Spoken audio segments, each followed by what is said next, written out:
Welcome to our study on the book of Romans. We're in Sanctification, and these are sessions 25 and 26.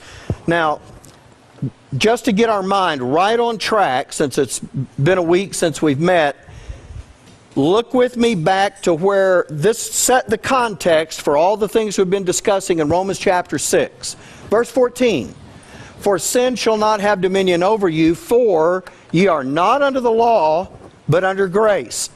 That statement made in Romans chapter 6 was not just presenting a truth, but is actually provoking a response to where there is something in every one of us that would have objection to that. And the rest of chapter 6 dealt with that first objection. And that objection was, we have to have the law in order to live unto God, because the law helps us restrain sin and promote good, and so we need the law. And we saw that completely done away with. Then when we got into chapter 7, we're going to see the second objection to that very statement right there, that you're not under the law, but under grace. But this objection was given to us by them that know the law. That would be Jewish people that really understood what the law was about, why it was given, or even a Gentile that had a mindset in a legal framework and understood legal issues. Because the second objection was, because Paul makes this statement, is to say, because the law was the supreme authority of God, that it was permanent and it has dominion over a man as long as he lives, and Paul can't just come along and say, you're not under the law but under grace, and that be the case of it. Because God can't just arbitrarily do away with that, and neither can Paul. And that's the objection that's being set forth here in Romans chapter 7. And so they to put that in a concise form, they would say that the law has permanent dominion as long as you live, and because it's God's supreme authority, it cannot be just set aside or dismissed. Now, with that in mind, we're going to continue through here, but do you understand when I tell you that that objection has to do with the law having no statute of limitations? Do you know what a statute of limitations is? It is the period of time after an event in which some legal action can be taken. And in the minds of those with this second objection, they're saying the law has no statute of limitations. It never runs out. So it doesn't matter. There's no maximum period of time. And the error in this is thinking that the law doesn't run out. What they're saying is this, is that here's the law, and it is in effect all the way until the death of an individual. And that during their whole life, that the law has dominion. Listen, even people who believe you get saved by grace will still come along and say the law has dominion over a person all the way until the day they die. This is part of this objection, and this is part of what we're about to study to see what the answer to this objection is. They're saying the law just doesn't run out. It's permanent, and you can't set it aside. And in essence, they would say this: it is impossible for anyone to be physically alive and not be under the dominion of the law. Okay, now I think I've said that in enough different ways that everybody has the picture in their mind about what this second objection is. But there is something found in the law itself that shows this to be untrue. Now that's really the remarkable part of this. There is something contained in the law that shows that someone can be physically alive and be out from under. And that's the thing that Paul is going to utilize here in his argument. And so to do that, he's going to bring up an illustration. We're now going to read through the illustration, because you remember we just concentrated on verse 1 last time, that the law has dominion over a man as long as he liveth. But now we're going to see the illustration that's actually going to set that objection aside. Here we are, verse 2. For the woman which hath an husband is bound by the law to her husband so long as he liveth. But if the husband be dead, she is loosed from the law of her husband. So then, if, while her husband liveth, she be married to another man, she shall be called an adulteress. But if her husband be dead, she is free from that law, so that she is no adulteress, though she be married to another man. Wherefore, my brethren, ye also are become dead to the law by the body of Christ, that ye should be married to another, even to him who is raised from the dead, that we should bring forth fruit unto God. For when we were in the flesh, the motions of sins, which were by the law, did work in our members to bring forth fruit unto death. But now we are delivered from the law, that being dead wherein we were held, that we should serve in newness of spirit and not in the oldness of the letter. Now, I'm going to take you back to the start of this thing in verse 2, and I want us to work our way through this. Because this, and I'm going to say this to you several times, is not a treatment on marriage, divorce, and remarriage. That's not what Paul's doing here.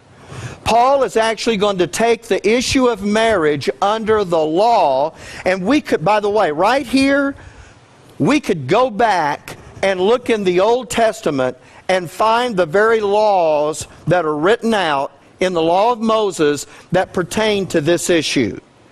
But we won't gain any more insight from reading that than we will from reading what Paul is about to tell you about it. So rather than take the time to go back and then come back and rehash it again in Paul, I'm just going to tell you, Paul's going to do that for us. Okay, so this word for, that first word, now I'm not going to break this down like we have done so much in the past, but I want you to get used to seeing that the word for is one of those words of logic. And the word for can be a for of further explanation. For can introduce additional detail and keep explaining about something. And we use the word for that way in our own language.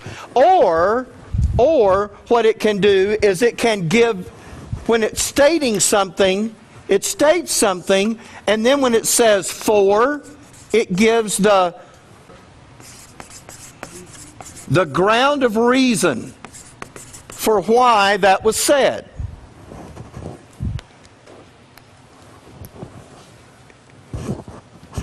You kids need to get this room cleaned up, for your father is going to be home in 10 minutes. I mean, that's, you would say because, but the word for would do that. And what you're doing is you're giving the ground of reason for what's going on back here. That's what's happening here. He's about to give you the reason for what has been said before. So that's how I want you to see this. And that word for is just one of those words of logic that introduces one of those things.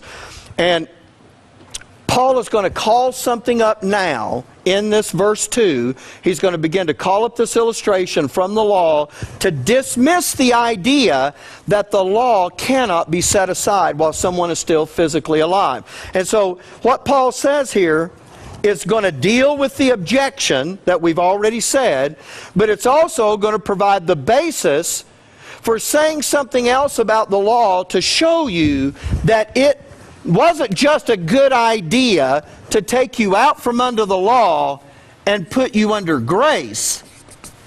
It wasn't just, well, God could have done either one and he just decided to do this one because it's better. What you're actually going to see in Paul's explanation through this illustration is God had to take you out from under the law.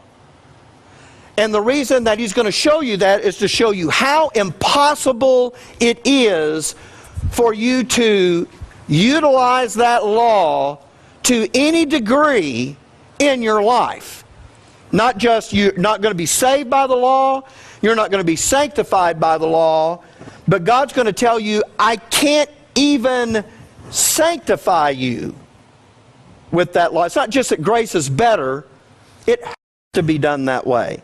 Now, I know I'm just saying that to you now, but when you see it, you'll understand what it is that you're looking at there. So it's not just the better way, it's the only way. And Paul is going to use this illustration of marriage, and this is really kind of a stroke of genius, because marriage is the absolute perfect analogy.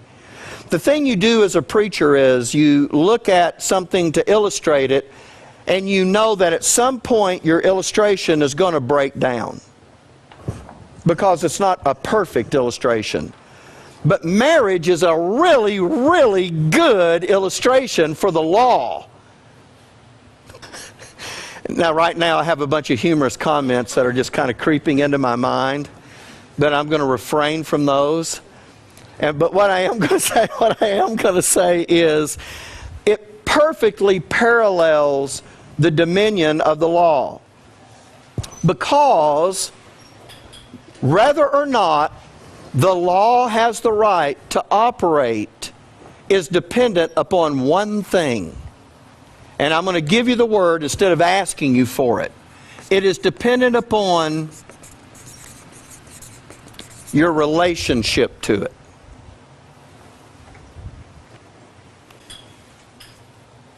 Marriage provides for a death concept, and marriage also provides for a new relationship concept. And that's exactly the illustration Paul needs in order to teach you about the law. Now, I know I'm just kind of telling you about it, but this way, when you're taken through the doctrine and when you're being instructed, you're going to be told how you used to be related to the law. Now, let me ease the confusion right here, because some of you are saying, we're in the dispensation of grace, we've never been under the law. But there has been a connection to the law. That would be true, but there's been a connection to the law in your flesh. And you're going to be taught that. It's something that you haven't been presented with before that you're about to learn. That there was something about your flesh, not that God put you under the law, but there's something about your flesh, though. You've already gotten a hint about this. Remember back in chapter 6 where he talked about the infirmity of your flesh? It was that natural tendency to want to employ the law to live for God. See, there's an attachment. That's all I'm after here, is that there's an attachment between the flesh and the law. And once your old identity in Adam was crucified, you got a whole new identity in Christ, right? And because you got that new identity, that's exactly the way the marriage relationship is going to work. And he's going to be able to detail this out. So let's take a look at the illustration for a moment. Let me just kind of talk through this so that we follow the logic. First of all, when a woman gets married, things change for her. She's no longer just a woman, now she's a wife. And because she's a wife, there are, I don't want to talk about responsibilities because we're actually talking about the legal issue of this. There are legalities that accompany being a wife. And because there's been a change in relationship. Before she knew this guy, she may have even courted this guy. But when they get married, now there is a legal change in the relationship. Right? Okay. Now, the same is true for a man. Same thing. There's change in relationship, change in the legal standing of all of that.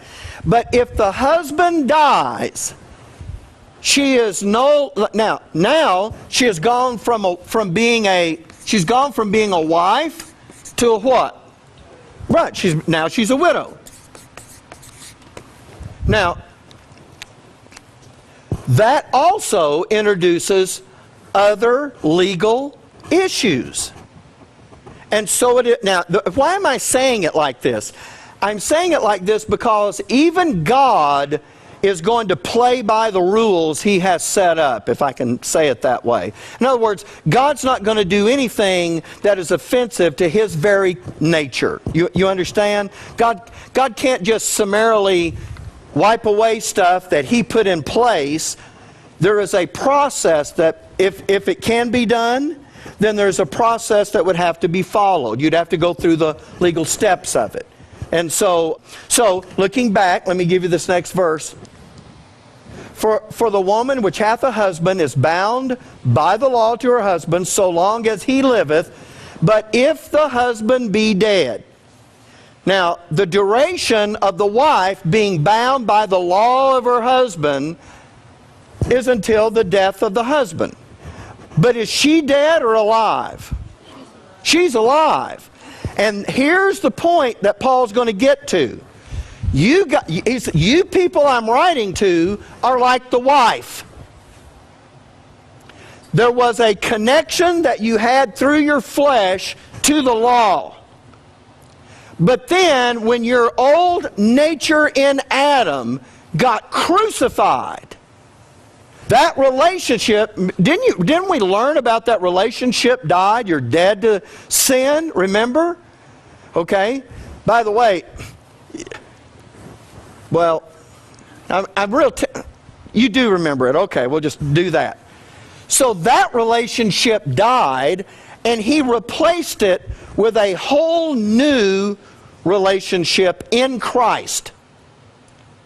So you've already been kind of alerted to what's going on with this, but now he's going to use this illustration and say, hey, in the law itself, there's a provision that says that a woman is bound by the law to her husband. And as long as he's living, she's under that. But when he dies, she's no longer under that. Wait a minute. She was bound to that, and then he dies, and she's still alive, and now she's not bound to it. So she's alive and no longer bound by that law. Yes? Yes. That's the whole point that Paul, well, I say the whole point, that's the big point that Paul is going to be after here, is to say that within the law itself, there's a provision that says it's possible for someone to still be alive and no longer be under some provision of the law. And he says, and that's the way it's going to be for you. Now, he hasn't explained that yet, but what is it that brings about the change? There has to be a change in relationship. She went from being a wife to a widow. And when she did, things changed for her. So a radical change in relationship signals something different. Verse 3. For the woman which hath a husband is bound by the... That's supposed to be verse 3. Why did I do that? I missed verse 3. I don't know why I didn't get that in the PowerPoint. Can I just read it to you? And if you got your Bibles open, you can see it. So then if, while her husband liveth, she be married to another man, she shall be called an adulteress. But if her husband be dead, she is free from that law, so that she is no adulteress, though she be married to another man. Now, Paul's not instructing you about all the issues of marriage. He's actually pulling something out of the law, very specific, to illustrate this thing about no longer being under the law but under grace. So I want you to understand that when you're looking at this, here's what he has in mind. A woman gets married. She becomes a wife. And while there's no mention of divorce here. When she's still married to this guy and he's still alive, she can't go get married to another man. If she does, she's violated the law of her husband. And then she would carry that title of adulteress because she was still married to this husband. So you can't be married to both. That's the second thing that Paul is going to bring out here. You can't have both of these going for you at the same time, and Paul recognizes that's an illegal situation. Just as in the marriage she'd be an adulteress, in the spiritual relationship, see, that would be wrong too. So what he's going to do here is he's going to take the whole marriage illustration now and paint this picture as to what's happening for us under grace. So he's going to say, okay, you did have this relationship of the law, and then something had to happen in that relationship to change and for God to put you under grace. And he's going to say, and now he's saying, and just so you know, you can't have both working at the same time. And you can't just arbitrarily throw away the first one and get the second one. Something has to happen. So here's the analogy. Let's go back. Let's see. So back to verse 2. And this is where I am now. For the woman which hath a husband is bound by the law to her husband so long as he liveth. But if the husband be dead, she is loosed from the law of her husband. Now, that word right in the middle, if you notice, right in the middle of the verse here, but, we know that's a corner word, isn't it? It's going to take you off in a different direction. So she says, hey, she's bound by the law to her husband so long as he liveth. Now we'll go differently, but if he's dead, that changes the relationship. Let me ask, did it change her? No. But it changed the relationship. And it says she is loosed from the law that did bind her. In verse 3, now I want you, because we read verse 3, so then if while her husband liveth she be married to another man, she shall be called an adulteress. But, there's that corner word, if her husband be dead, she is free from that law. You would look at this and say, all verse 3 is doing is repeating what verse 2 said. But there's something more here. Take a look in verse 2. But if her husband be dead, she is loose from the law of her husband. Verse 3. But if her husband be dead, she is free from that law, so that she is no adulteress, though she be married to another man. What's different? Loosed and free. You know, Paul's not just repeating himself with a different word. That's what preachers, that's what I do today. I use different words, try to get the point across in a different way. That's not what Paul's doing. Paul is using these two words because each one of these words is going to talk about a part of a process that's taking place here. And I want you to see what these are, because the objection actually comes in two parts, and these two words are going to answer those two parts. When we talk about those words, I know they look very similar, but the shade of meaning, and by the way, even the order that they're given, if you go back, verse 2, loosed comes first, and it has to come first. Free comes second. And there's, even in the sequence that these are given, even though they're just a verse apart, it's important that they get done in just this way, because the argument is being developed here. And I want to show this to you. If something is loosed, you tell me, what does that mean? In the general speaking of the term, what does loosed mean? Oh, okay, all right. I'm gonna use all those are right. I'm gonna use Susie's here. Not tied down. When I think of loosed, I think of being bound up with ropes, and I got loosed. There's just a picture that's in my head. It doesn't mean that's the strict definition of the term. And so let's go back to loosed and look at this. If her husband be dead, she is loosed from the law. Now, this is not a physical loosing, of course, but this is a loosing from the law. Now, what would that mean? If she's loosed from the law, tell me, what would that mean? Okay, she got untied from that law. Well, it really is that simple, isn't it? It really is. Okay, she's not. And could we say that she's under no further obligation to that law, right? If she's not, and by the way, bound by the law, loosed. I mean, that's a picture, isn't it? So, yeah. So, when you see that when she's loosed from the law, she's no longer obligated to that law. Okay. Now, it also carries the idea, I want to add one more element to this.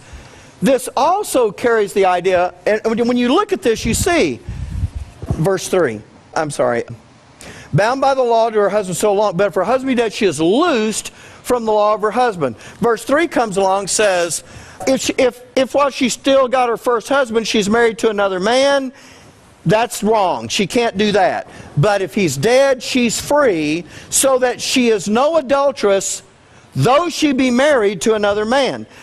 Actually, I didn't really want to pull this out of verse 3, so let's go back to 2. The other thing that I'm trying to go through here is that she is loosed without any fault of her own. Would that not be true? So the law is not looking at her and saying, you did something that broke the law. The law is looking at her and saying, you had no fault in this, unless she killed him. I got to thinking about that when I was putting the sermon together, and in your notes, I did put that little caveat in there. I said, she has no fault whatsoever unless she killed him, you know. But you understand, but as far as the law of her husband goes, she's loose. She's not tied down to that anymore. She's under no obligation to it. And it's through no fault of her own that this has come about. Now that's what verse 2. Now we look at verse 3. I want you to notice that we're using that she is free from the law of her husband. And that's an important thing, because that terminology change. If this is what loosed is, and free, and if I'm right, and free is not just repeating the term or a synonym for it, but actually taking you somewhere else about that, then there's something else that free is giving you to understand that would have been part of the objection.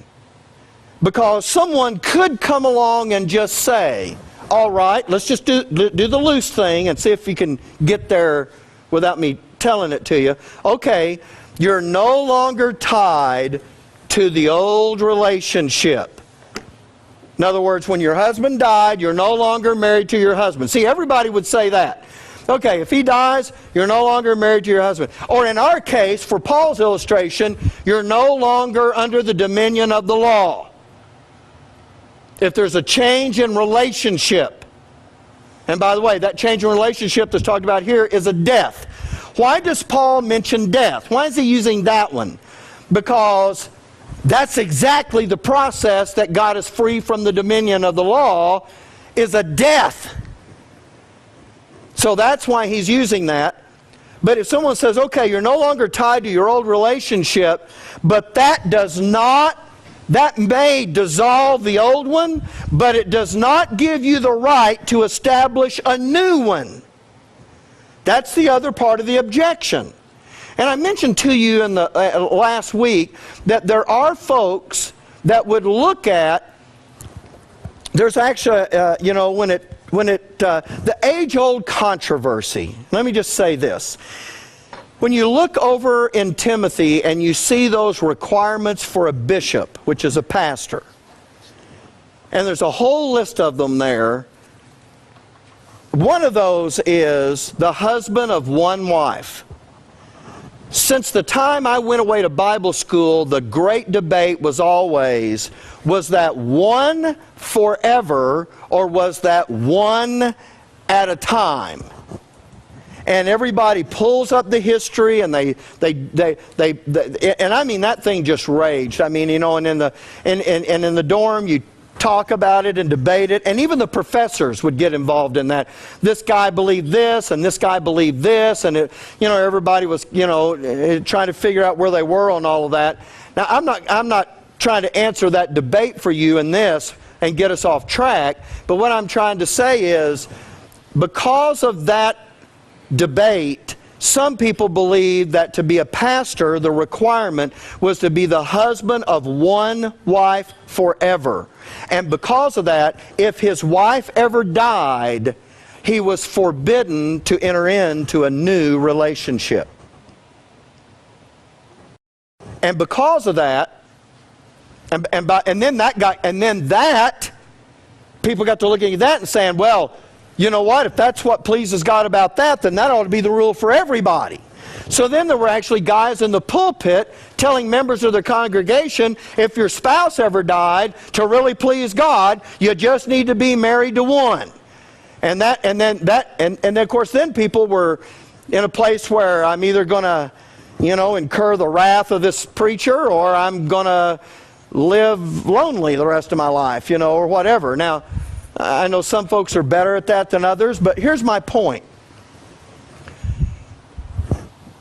Your Heavenly Father didn't just free you from an old relationship. He entered you into a new one. And by the way, isn't it great, He didn't just do away with the one you had, which was a bad one, by the way, the law. He didn't just do away with that and then leave you hanging out there. That would have been bad too. But your Father said, because this one is really bad and I'm going to take it away from you, but I'm not going to leave it there. I'm going to give you something infinitely better than that could have ever been for you. That wasn't even an option for you. Well, that tells me something that I need to understand about that thing over there in Timothy. But again, I'm not trying to make that the focal point of this message. But that's the second part of the objection. The first one is, well, it's permanent and the law has dominion over everybody as long as they live. And Paul says, even the law comes along and says it no longer has hold over someone who has suffered a death of a spouse. And they're still alive. And they're no longer under that law. They're loosed. And you know where he gets that? Back in the Old Testament. Out of the law itself. And so they're all saying, okay, all right. You may have answered that part. They're no longer obligated, and it may not even be their fault, but you can't just come along now and put them in a whole new relationship. And now Paul is going to answer that. And that's what the word free is going to do. Because when he talks about that, he says, she is free from that law. Now, is there one thing about... Now, can you see a shade of difference between being loosed and being free? Loosed, I'm no longer tied up. Free, I can do something else now. Do you see? It's a further definition of what was going on there. And so, I think you do have to be loosed. You do. But then when you're made free, it tells you that the law has no strings attached. Not just in part, but in whole. So let's put it up here like that. No strings. In other words, there's nothing now to keep you from doing what you would do in this new relationship. Now, I want to make one thing clear. Because this is your sanctification, and what you're going to be tempted to think is, Paul is saying that because you're saved by grace, you can't come along and live your life under the law. I mean, that's true. That is true. But specifically, what he's doing here is, he's really setting something else in front of you right now. And what he's setting in front of you is that when your old in Adam got done away with and you got this new thing in Christ, that whole thing was about grace, and any connection that you had to the law was done away with. Now, he is going to devote a whole book, by the way, and you know as well as I do, how common is it today for people to get saved, even to trust Jesus by grace through faith, and turn around and try to employ the law or some part of the law into their Christian life. I mean, that is ubiquitous. It's everywhere. So Paul's going to devote a whole book to correcting that. It's called the book of Galatians. Now, we're not in Galatians, but he's going to correct that whole thinking over there. But what he's trying to say here is, God didn't just come along and say, well, I'm getting rid of the law and I'm doing grace. God actually performed a process that made that proper and right for Paul to declare what he did in Romans 6:14. And what he declared was, when you're no longer under the law but you're under grace, is because God made it so that there was a drastic change in relationship that gave you a new legal standing. And that legal standing not only loosed you from any previous binding of the law, but it set you free to now enter into a new relationship. And that's why this illustration of the marriage is so perfect, because it shows that very thing taking place. You died to your former relationship. So there's nothing to do with that. By the way, through no fault of yours. Do you know who did that? Jesus did that in his death, burial, and resurrection. That's why that whole thing was provided for you by grace. This thing, even though it didn't say grace, has grace all through it. Because what he's going to show you is, this isn't anything you produced. This was something that was produced for you. So this could legally be done. Now that brings us to the application section. And this is the last verse we'll read before the break. Verse 4. Wherefore, my brethren, ye also are become dead to the law. Isn't that just what we were talking about? So it's the very next thing he tells you. I mean, this is great. Just look back. If the husband be dead, she is loose from the law of her husband. Verse 3, if the husband be dead, she is free from that law, even though she's married to another. He sets that up. And then in verse 4, wherefore, that's another one of those words of logic that says, in view of what we just said, my brethren, ye also are become dead to the law. Notice that's something that has already taken place, and it's a present reality for them. It's not something they will do. It's not that you will become dead to the law. You are become dead to the law. That's how you are. That's what has taken place. In the mind of these people that Paul is talking to, who know the law, there are only two possibilities. Number one, and I don't think I put them up here, did I? No. The first one is that our relationship with the law is permanent, and the only way out of it is for you to die. The second possibility is that even though God would come along and establish this new relationship, the thing that we call grace, if He did that while we're still under this relationship to the law, it would be like a woman married to a husband and going and getting married to another husband. It would violate the law. God would violate, and what they're saying is, if God said, because see, to them, the law is forever and your death is the only thing that ends it. And grace can't come along, because if the law was permanent, if God tried to put grace in there, it'd be like adultery, it'd be spiritual adultery. You'd be married to two at the same time. And God would be breaking His own law. That's what they're saying here. That's the only two possibilities that they can see. But the error is in thinking that the error is thinking that the law is permanent. Because even the law shows that at the death of the husband, she's no longer bound by that part of the law. And she's still alive. And once that relationship is dissolved, listen carefully, the law has no compelling power over you. Once this relationship is dissolved, that law has no more dominion. She's loosed from that. And God, listen, you know what He did when He did that? He satisfied the demands of the law. The way He gave you grace was not just to say, the way He gave you grace was not to say, okay, the red one's the law and the blue one is grace. God didn't just say, okay, you know what we're going to do? We're going to get rid of the law. I'm just going to throw it out. And now I'm giving you grace. But God understood all the way that was formed. So He says, you know what has to happen? There has to be a drastic change in the relationship. So everything that was connected to the law was your old identity in Adam. I crucified that. And now you're loosed. And not only are you under no further obligation to that, but now I've set you free to enter into a new relationship. And now that you've entered into that new relationship, that one, God says, I'm going to call that one grace. So, you used to be married to the law. Now, you're going to be married to grace. I got one called Ruby. All right.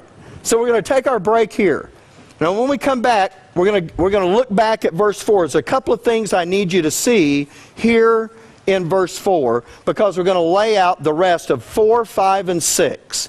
I'm going to show you the marvelousness of what your Father is doing as He lays out this argument here. And I know that you may be looking at this and saying to yourself, really, I didn't ever have that objection, but isn't it good to know that God crossed every T and dotted every I to do the things that He has done for us? This is not just a cleverly devised story, but there is precision to what God has done. He had to do it this way, so He would not oppose Himself in any way whatsoever or violate that which He had put into motion. God has legally and properly done this. And if you know this, at the end, you should have it firmly fixed in your mind that if you ever hear the objection, anyone can go back and read anything out of the law they want to read to you, and here's what you know. God went through the very proper steps to take me out from under the law and put me under grace, and He did it properly and at no fault to me. The law itself was not offended in any point here. Okay, I'm going to just say it one more way, and then we'll stop. Wanda's the law, and Ruby is grace. Ruby is doing a job for us. I'm sorry, Wanda. I pointed at Wanda and said Ruby. I'm sorry. Wanda's doing a job, and then we say, you know, if we say, we don't want Wanda anymore, we want Ruby. So we're firing Wanda, and we're hiring Ruby. Well, that would have pretty much offend Wanda, because you know how she is. Okay. But what I'm going to say is, what God did is, He didn't do that. The law was sitting there. By the way, who's the author of the law? God Himself. There's not anything wrong with the law intrinsically, you understand. It's just that it wasn't built to save you. It wasn't built to sanctify you. It wasn't built for you to produce fruit unto holiness. It's not built for any of that. The only thing it was built to do is show you how bad you are. And so God says, you know what? I got to get you out of this thinking that the law has something to do with this. So here's what I'm going to do. I'm going to take you in any way, because you're not under the law legally, but there's attachment because of your flesh. He says, I'm going to take you completely out of that because I'm going to crucify your old man. And you know what happens? Wanda dies. Sorry, Wanda. Okay. See, she's good with that. And guess what now? We can replace her with Ruby. And if it was through no fault, you see, I mean, that's a crummy illustration, isn't it? Okay, Paul had the best illustration. He took the marriage illustration. You know, what can I say? But he's done everything so that the law itself can never look back at God and say, you violated the law putting these people under grace. The law will look at that and say, wow, the relationship I had with them was totally dissolved. I not only can't obligate them anymore, and they didn't offend me at all by this position coming about, but they actually are free now to start a new relationship with grace. And all of that was done for you. That moment you said, I trust Jesus to be my Savior, bang, all of that got applied to you. The only thing we ever knew, though, was, well, He forgave my sins. And He's going, man, I did a whole truckload of stuff.